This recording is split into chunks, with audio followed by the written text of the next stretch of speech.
Brother, I'm sorry. Listen. We in this thing together, bro. I don't always get it right, and I love your bald-headed self. Amen? But do you understand now how things can be reconciled? But in church, it's the craziest thing because we won't do that at all. We'll come 3 weeks over somebody did 6 weeks ago. Come on now, talk about it. And it messes up your experience in the house of God because you carrying offense. Lean on somebody and say, I will not be offended. Lean on somebody else and tell them I will not be offended. See, when you make a decision that you won't be offended, guess what? That's right, mother, you won't. Isn't that interesting? Once you say, I'm not going to be offended, then you won't be offended. But when you wear offense on your shoulder, you still got this judgmental thing. And I'm going to tell you something about offense that's so crazy is there's a level of arrogance and pride in it. Because you think everything is about you. They did that because of that. They said that because of you. And social media crazy is they posted that because of me. Really? Really? So they got 1,800 friends. And they posted that because of you. That's a level of arrogance. So when you start to put things in this proper perspective, you say, Lord, listen, you justified me freely by his grace. The grace is in Christ Jesus. So now I'm going to make a decision to love people no matter what. See, the Bible doesn't say this. That I'm going to know you by what you say. Oh, yes. He said, the way that I know you that you're my disciples is that you keep my commandments. He didn't say, I know you're my disciples by how you talk about ministry. He said, I know you're my disciples on how you keep my commandments. The first one said is love the Lord thy God with all your heart, soul, and mind. But it also says love one another. Isn't it interesting that love is the key component?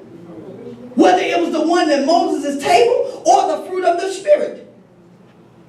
Love, joy, peace, long suffering. So love covers so much, and it's crazy because that's what our salvation is built on. It's built on, for God so loved the world that he gave his only begotten son. Listen, do you know how much he had to love us to die for folk that was going to reject him? What? He knew we were going to reject him.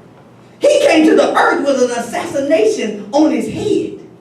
King Herod said, listen, once that baby boy get here, let me know and we're going to kill him. We get offended by what folks say or don't say. This little baby having an assassination attempt waiting on him. But he said, I'm going to love him right past it. I'm going to love, the Bible says he went to his own and they received him not. What do you do when you go to your own and they don't receive you? Lean on somebody and say, you got to love them right past it. When you love them right past it, now justification. What helps you is you say, God, you love me so much. In my stanky, sinful nature, you still love me. Oh, yes. When you should have gotten rid of me, you still love me. You're talking about being able to show grace in marriage? Boy, when you realize how unqualified you were to be saved, let alone be in a covenant, it's like, oh, snap, God. Oh, I ain't talking about, I'm talking about after save. Yeah, I ain't talking about BC before Christ. Everybody talking about that save. I'm talking about that after save. Somebody shout after save. Yeah, after save, I done did some stuff like, God, really? And you forgave me? If you can forgive me for that, I sure can forgive somebody for talking to me wrong. I sure can forgive somebody for me getting offended by what they said. If you can forgive my filthiness, I sure can forgive somebody's inability to maybe say it the way I thought they should say. Lean on somebody and say, if he could do that, I can do this. See, when you understand that, now God's kingdom is starting to be advanced at a greater level. When you understand that, now God is able to trust you at a greater level because he said, listen, son, you recognize I forgave you no matter what. You recognize that I forgave you unconditionally. And because you recognize it, now I can trust you to do greater things. Because I can trust you to do greater things, now you can step off the boat. When God is able to trust you from this relationship here, he will start to now impact everything that's around you. But it starts with your ability to understand what justification is. The same chapter, number 3, verse 28. It says, therefore we conclude that a man is justified by faith without the deeds of the law. Do you see consistently across the board? It said, we conclude, as the old preachers would say, the conclusion of the matter, that a man is justified by faith without the deeds of the law. While we're busy trying to do something, we need to make an attempt to become something. That's good. While we're trying, and one of the things I share with ministers a lot is, don't become so busy preparing for a message for the people that you're not able to hear a word from the Lord for yourself. The worst thing you can do is just become a meal preparer.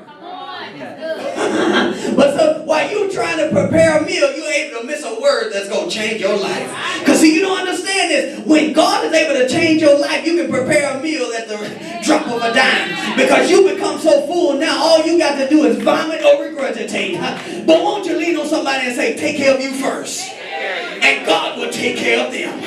But justification now allows us to understand the Bible at a greater level. When you understand that you're declared not guilty, no demon in hell can keep you from moving into the things of God. When you understand that salvation starts with God and it never starts with you, you will stop being judgmental. You just start to love on folk.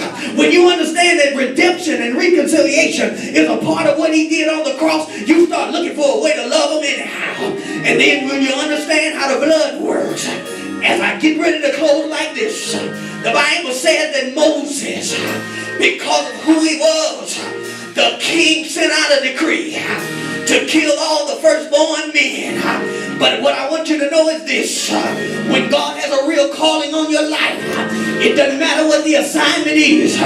No demon in hell can stop God from it. No demon in your family can stop God from moving.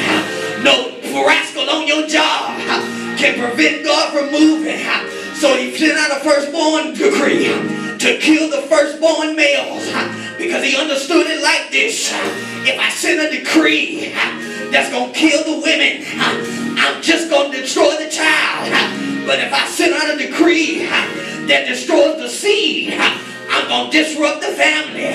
See, Satan is sending an assignment in this last dispensation that's trying to uproot the seed of the gospel of Jesus Christ.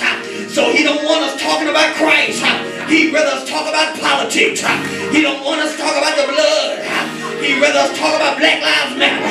But I came to let you know today that when we stand on the solid rock, when we stand on Christ, then no demon will be able to shake you from it.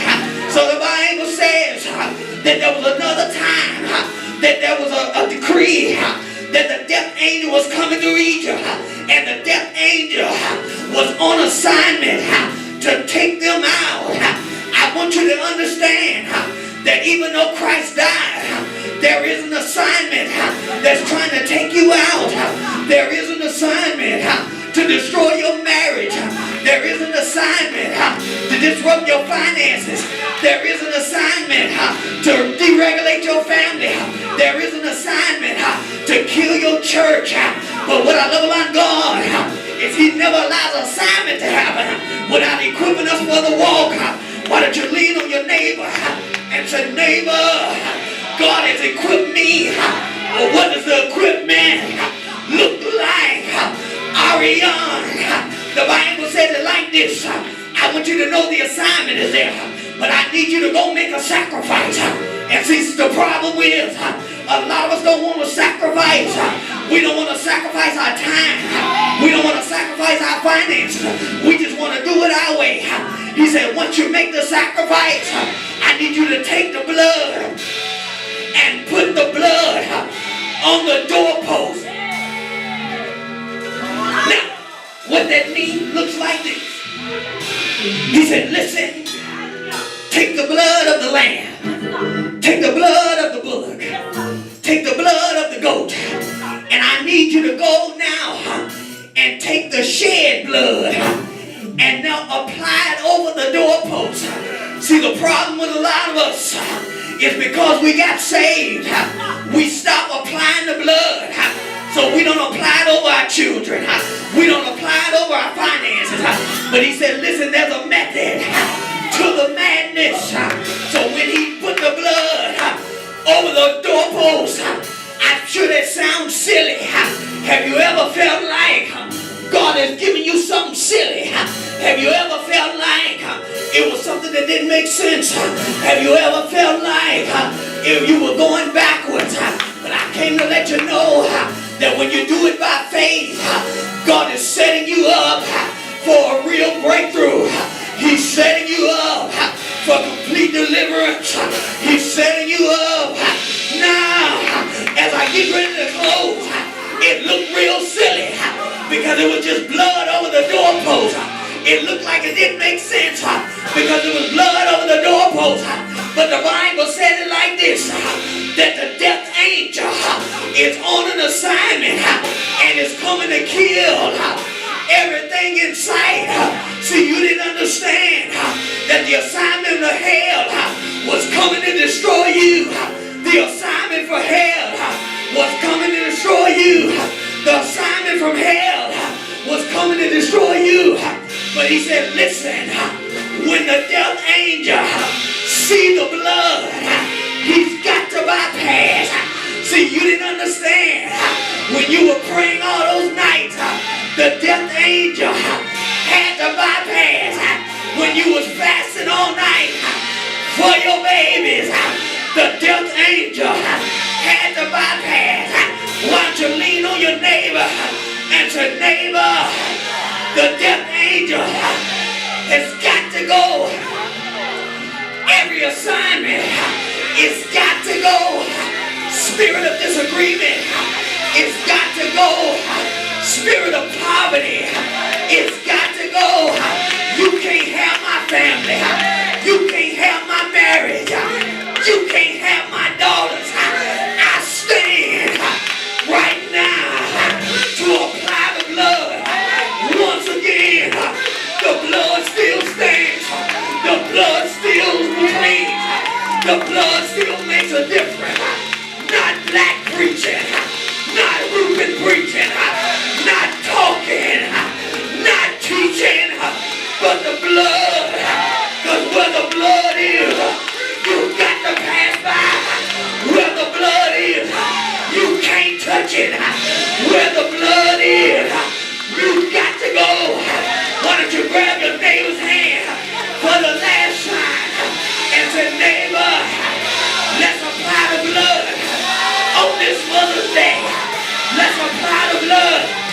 Say yeah, say yeah, say yeah, yeah.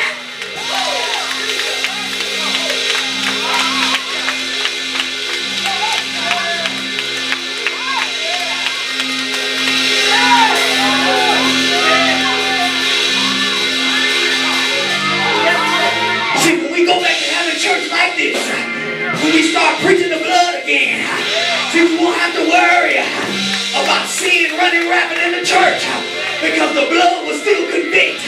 The blood will rearrange. The blood will make you act right. The blood will make you want to live in agreement. The blood will make you treat your neighbor right. The blood will make you love them anyhow. Why don't you find your neighbor and say, neighbor, apply the blood.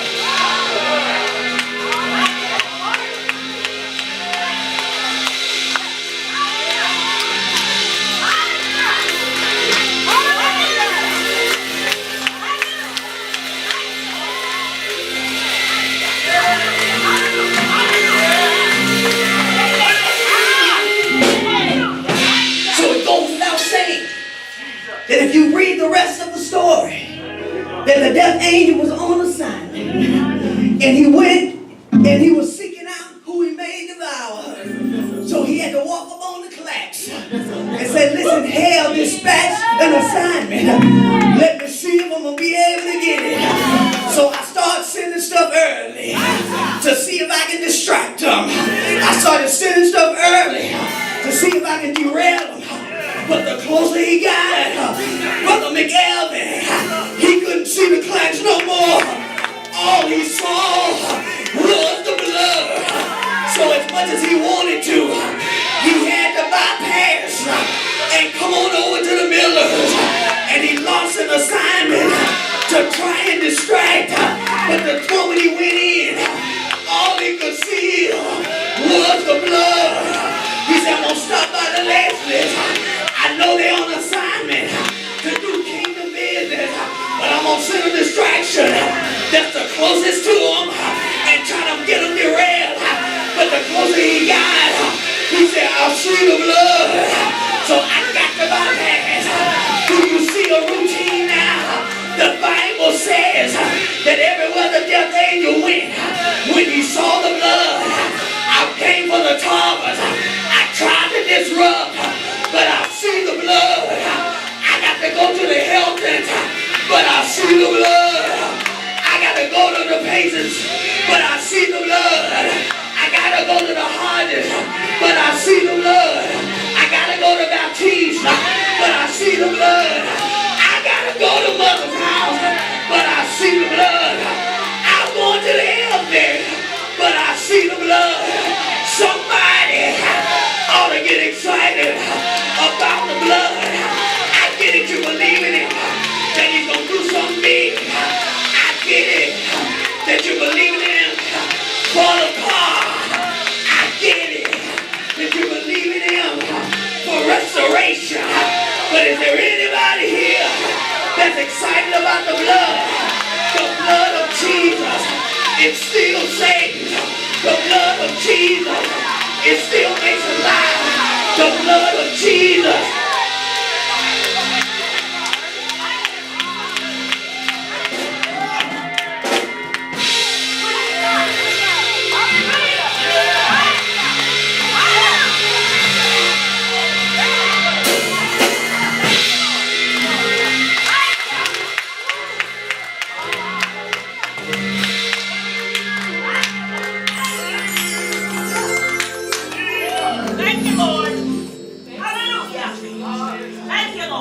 When we're able to go back to the core of what this walk with God is all about. Church as we know it to be will never be the same again. I'm not talking about just the church that we have on Sundays. I'm talking about the church that we take outside those doors. The church that meets the community right where they are. The church that's able to love them right in the middle of the situation they find themselves in. Jesus, through his love and compassion, God was able to use him. Well, miracle after miracle happened. I believe God is raising up a dispensation of believers that in this last hour will no longer compromise the gospel by trying to be politically correct. Will no longer compromise the gospel by saying, I'm afraid to talk about the blood in Christ and sin any longer. Because I don't know if people come to my church. I don't know if I'm going to get as many likes and comments. I decided I'm not going to compromise the word of God. I decided that I want to walk this out his way. Everybody's standing all over the building. Thank you, Lord. Father, right now in the name of Jesus.